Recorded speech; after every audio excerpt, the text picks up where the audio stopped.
డ్యూటీకి వెళ్దామని రెడీ అయ్యింది. తన బ్యాగ్లో టిఫిన్ బాక్స్, ఇతర అవసరమైన వాటిని సర్దుకుంది. ఇంటలో ఫోన్ రింగ్ అయింది. నెంబర్ చూసింది. అన్నోన్ నెంబర్ అని గమనించి లిఫ్ట్ చేసింది. ఒక్కసారిగా టెన్షన్కు గురైంది. ఏం చేయాలో తోచలేదు. అపరిచిత వ్యక్తి చెప్పినట్లు చేసింది. ఒక్కటి కాదు, రెండు కాదు, ఏకంగా 25 లక్షలు పోగొట్టుకుంది. ఏలూరులో జరిగిన ఘరానా మోసం సంచలనం సృష్టించింది.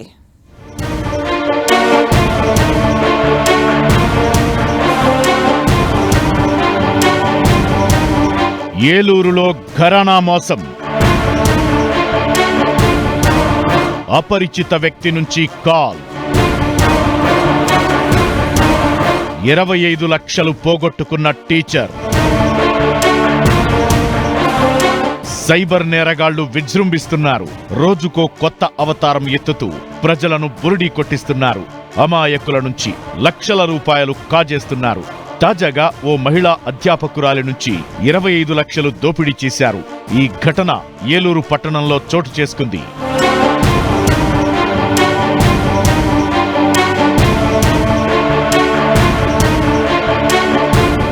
ఏలూరు విద్యానగర్కు చెందిన ఓ మహిళ అధ్యాపకురాలిగా పనిచేస్తున్నారు. ఎప్పట్లాగే కాలేజీకి వెళ్లేందుకు రెడీ అయ్యారు.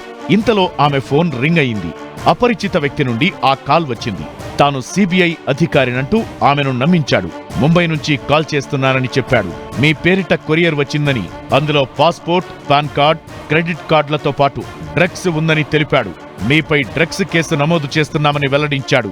అపరిచిత వ్యక్తి మాటలు విన్న బాధితురాలు షాక్కు గురైంది. టీచర్ను నమ్మించేందుకు అతడు వీడియో కాల్ చేసి కొరియర్లోని వస్తువులు, డ్రగ్స్ చూపించాడు. దీంతో బాధితురాలు మరింత ఆందోళనకు గురైంది.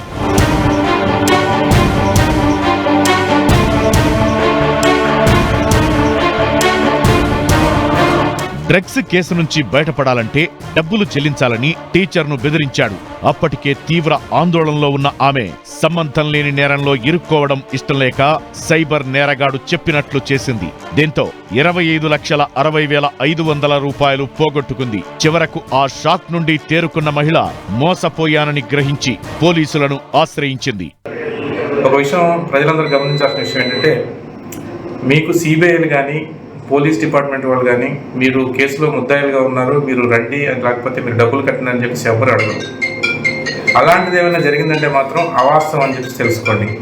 ఇలాంటి ఫెడెక్స్ కాల్స్ కానీ, లేకపోతే ఎవరైనా సైబర్ ఫ్రాడ్స్టర్స్ మీకు ఫోన్ చేసి మీరు తప్పు చేశారు, లేకపోతే ఫ్రాడ్ చేశారు, ఈ కేసులో ఇన్వాల్వ్ అయ్యారు, మీరు ఈ కేసు నుంచి బయటకు రావాలి, డబ్బులు కట్టాలి అని చెప్పేసి ఎవరైనా చేసి మిమ్మల్ని బెదిరించినా మోసపోవాల్సిన అవసరం లేదు. మీ దగ్గరలో ఉన్నటువంటి పోలీస్ స్టేషన్కి కానీ వాళ్ళకైనా తెలియచేయండి.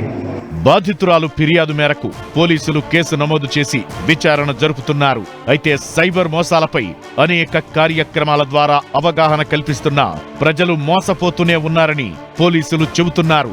ఇప్పటికైనా ప్రజలు అప్రమత్తంగా ఉండాలని సూచిస్తున్నారు.